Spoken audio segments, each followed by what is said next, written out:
Shalom, salam berkat dari kami untuk pendengar sekalian. Saat ini pendengar akan diberkati dengan program Hari Ini Harinya Tuhan bagian yang ke-8. Sebuah program rohani tentang doktrin Alkitab yang menolong kita untuk semakin tertanam dalam kebenaran firman dan bertumbuh dalam kemuliaan. Bersama hambanya, Pendeta Gilbert Lumendo, STH. Banyak orang merasa doktrin Alkitab sebagai sesuatu yang membingungkan. Tetapi tahukah saudara bahwa doktrin Alkitab intinya adalah memahami Alkitab dengan benar, dengan pemahaman yang sistematis, sehingga kita terus dapat tertanam di dalam kebenaran firman, sehingga kita terus bertumbuh di dalam kemuliaan Allah. Buka hati saudara sekalian untuk menerima berkat-berkat firman-Nya hari ini. Prinsip hidup Kristen sebenarnya sangatlah jelas, karena kita hidup bukan bagi diri kita sendiri, namun harus kita jujur akui bahwa kita hidup segalanya hanya bagi Tuhan. Alkitab jelas berkata, biarlah apa saja yang kita kerjakan, kita mengerjakannya seperti untuk Tuhan. Karena kita tahu persis bahwa kita nggak punya apa-apa, kita tidak pernah membawa apa-apa ke dunia ini, dan tidak akan membawa apa-apa keluar dari dunia ini. Segala sesuatu yang ada dalam hidup kita datangnya dari Tuhan, sehingga kita hidup bukan bagi diri kita sendiri, namun segala-galanya bagi Tuhan. Pertanyaannya, kenapa kita hidup segala-galanya buat Tuhan? Jelas, yang pertama karena kita adalah orang-orang yang berhutang. Apa maksudnya hutang di sini? Mungkin sudah berkata, saya nggak pernah hutang sama gereja, saya nggak pernah hutang sama pendeta. Apa maksudnya? Kita berhutang hidup kepada Tuhan. Tahukah saudara, kalau bukan karena Tuhan, kita tidak ada sebagaimana kita ada.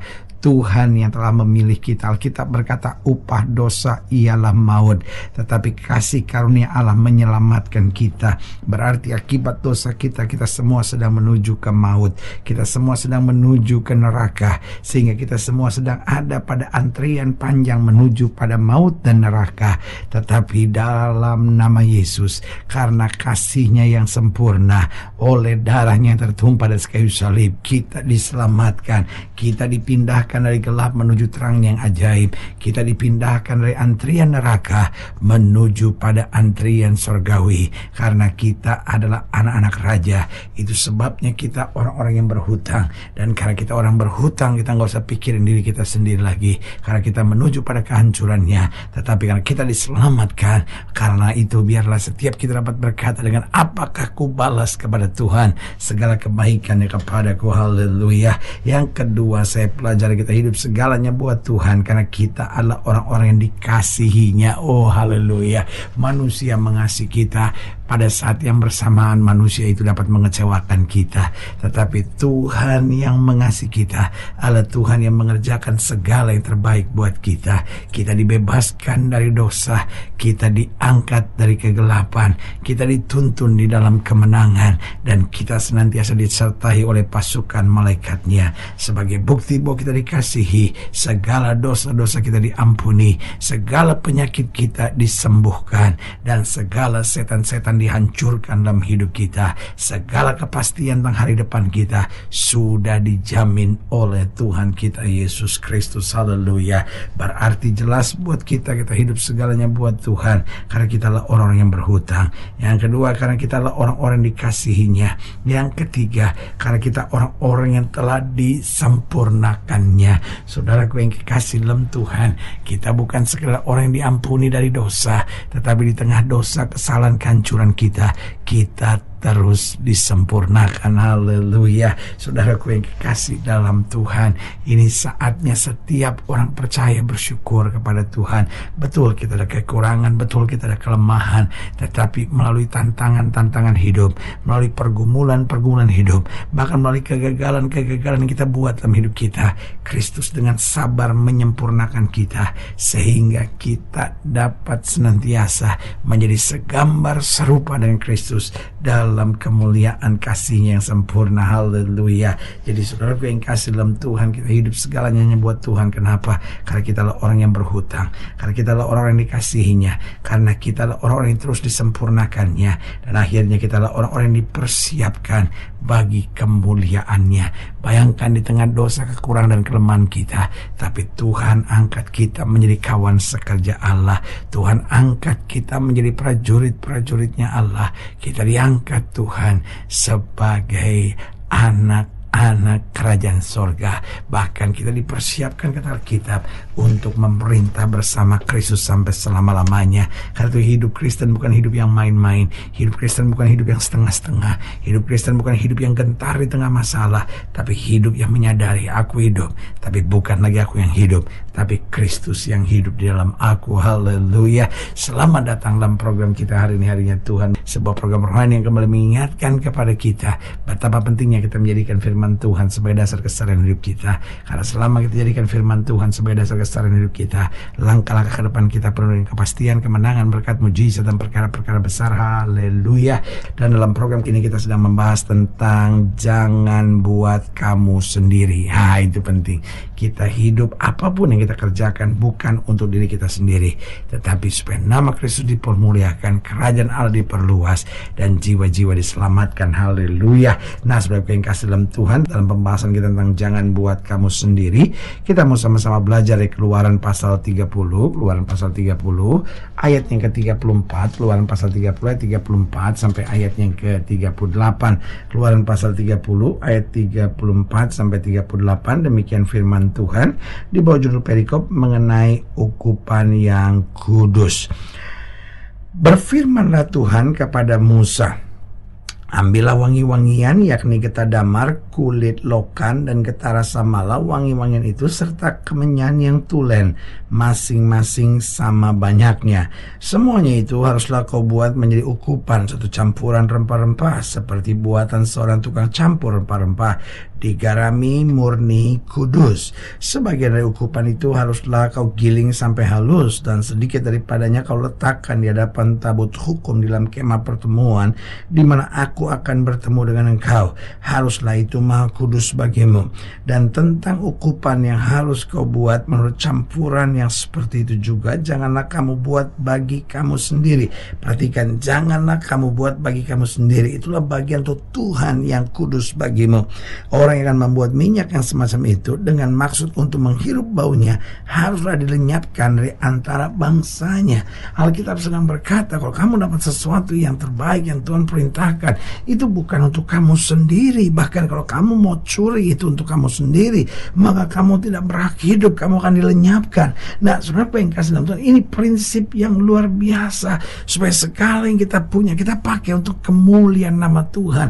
Karena kita hidup bukan lagi untuk diri kita, tapi kita hidup untuk menggenapkan misi sorgawi dalam kehidupan kita. Sudah terlampau lama kita jadi Kristen yang egois, kita jadi Kristen yang self-centered Christian, kita menjadi Kristen yang fokusnya hanya pada diri sendiri. Bagaimana hidup saya sukses, hidup saya diberkati. Saudara yang kasih dalam Tuhan, itu semua bonus yang Tuhan janjikan. Tetapi jelas Alkitab berkata satu ayat yang sangat kita hafal, tapi seringkali kita nggak praktekkan. Ayat itu berkata demikian, cari dahulu kerajaan Allah serta kebenarannya, maka semuanya akan ditambahkan kepadamu. Itu fokus penting, bahwa hidup Kristen kita bukan fokus pada kekayaan, harta, mujizat, berkat, dan segala sesuatunya. Kita fokus pada kehendak Tuhan, kita fokus pada kerajaan Allah, maka semuanya akan ditambahkan dalam hidup kita. Jangan dibalik, oh kalau semuanya ditambahkan dalam hidup saya akan fokus pada kerajaan Allah. Keliru, salah besar. Saya khawatir ada banyak pengajaran-pengajaran yang memutarbalikkan Matius 6 ayat 33 ini, bahwa biarkan semuanya ditambahkan dalam hidup kita, maka kita akan mencari kerajaan Allah. Salah, cari dahulu kerajaan Allah. Mau air mata, kayak mau tantangan, kayak mau pergumulan, cari dahulu kerajaan Allah. Dan kalau Tuhan Tuhan jumpai kita berkenan, kalau Tuhan jumpai kita layak, kalau Tuhan jumpai kita setia, kalau Tuhan jumpai kita tekun, maka segalanya akan ditambahkan dalam hidup kita. Nah, saudaraku yang kasih dalam Tuhan, Tuhan mau hidup kita dipakai sepenuhnya oleh Tuhan. Untuk apa? Yang pertama, untuk menjadi alat pendamai. Oh, setan sedang mendatangkan kerusuhan, keributan, suasana panas di mana-mana, dalam keluarga suasana panas, dalam kehidupan politik suasana panas, dalam kehidupan gereja kehidupan panas, dalam kehidupan umat beragama suasana panas sedang terjadi. Saudaraku yang kasih dalam Tuhan, orang percaya tidak perlu membalas yang jahat dengan yang jahat. Orang percaya harus menjadi alat damai. Tapi mungkin ada jeritan yang berkata, pendeta, kalau kita cuma ngalah, kita cuma doa, ngalah, cuma doa, bagaimana kami? Saudaraku yang kasih dalam Tuhan, Yusuf juga cuma ngalah dan doa, malah itu yang justru diangkat menjadi raja. Saudaraku yang kasih dalam Tuhan, Daud hanya mengalah, berseru kepada Tuhan, berdoa, dan Tuhan yang menghancurkan Saul, Tuhan yang membela dia dari segala serangan-serangan musuh. Dan Alkitab juga bicara bagaimana Daniel hanya berdoa, bagaimana Sadrak, Mesak, Abednego cuma berdoa. Sehingga selalu saya bilang, doa itu bukan cuman, doa adalah kekuatan terbesar yang dapat kita pergunakan dalam hidup kita untuk melihat musuh dihancurkan dan kemuliaan Allah ditegakkan. Berarti yang pertama, Allah mau supaya hidup kita dipakai menjadi alat pendamaian. Yang kedua, supaya hidup kita dipakai untuk menjadi penghadir sukacita. Saudara-saudara, ini yang Kristus kehendaki, karena dunia ini makin penuh dengan ketegangan, dunia ini makin penuh dengan kecurigaan, dunia ini makin penuh dengan kekerasan. Itu sebabnya kita bukan hanya perlu menjadi alat pendamai, tapi kita juga perlu menjadi penghadir sukacita, sehingga dimanapun kita ada, sukacita surgawi boleh turun di tengah-tengah lingkungan kita. Haleluya. Dan yang ketiga, yang terakhir, kita mau dipakai Tuhan sepenuhnya, karena Tuhan mau memakai hidup kita sepenuhnya untuk menjadikan kita penerang Kristus. Dunia ini selalu hancur dalam kegelapan, karena memang dunia ini sedang dikuasai oleh kegelapan, tetapi Kristus menempatkan kita, anak-anaknya, menjadi penerang Kristus di tengah dunia ini, sehingga orang dapat melihat kasih, kuasa, berkat, anugerah, mujizat, serta kemuliaan Tuhan yang sempurna. Haleluya. Nah, saudara yang kasih dalam Tuhan, jika saudara yang dilayani lebih jauh, hubungi kami melalui telepon, hubungi kami melalui surat, kunjungi website kami, karena kami ada untuk membawa Bapak Ibu saudara senantiasa lebih dekat pada Tuhan dan mengalami kasih, kuasa, mujizat yang luar biasa. Secara khusus melalui program ini juga saya mau berdoa buat siap yang sakit, siap yang berbeban berat, karena saya percaya bahwa bagi Allah tidak ada perkara yang mustahil. Nah, saudara yang didoakan secara khusus, boleh taruh tangan kanan saudara di dada dan kita akan berdoa. Mari kita berdoa. Bapa, dalam nama Yesus, hamba doa buat yang sakit, hamba doa buat yang berbeban berat, hamba doa untuk setiap mereka sedang menghadapi masa-masa yang sukar, karena hamba percaya bahwa bagi Allah tidak ada perkara yang mustahil. Bapa, hamba berdoa di dalam nama Yesus, Tuhan jamah yang sakit Tuhan sembuhkan, yang lemah Tuhan kuatkan, yang susah Tuhan hiburkan, yang jatuh Tuhan angkat, sehingga hari-hari yang penuh kemenangan boleh berlaku. Secara khusus hamba doa buat mereka taruh tangan kanannya di dada, di dalam nama Yesus Tuhan jamah, sehingga hari ini kami menyadari kami hidup bukan untuk diri kami sendiri, tapi kami hidup untuk kemuliaan Tuhan. Di dalam nama Yesus kami berdoa, anugerah, kuasa, berkat Tuhan yang sempurna boleh terjadi. Haleluya. Amin. Saudara yang kasih dalam Tuhan, kita sudah berdoa. Ingat, Allah tidak pernah lalai menepati janjinya. Ini saatnya buat kita untuk bangkit, bersemangat, bersuka cita dalam menghadapi segala perkara, karena kita tahu Yesus hidup, Yesus berkuasa, dan selalu menyediakan yang terbaik buat anak-anaknya. Doa saya menyertai saudara. Sampai berjumpa pada program berikut, dan jangan lupa jadikan hari ini harinya Tuhan. Haleluya.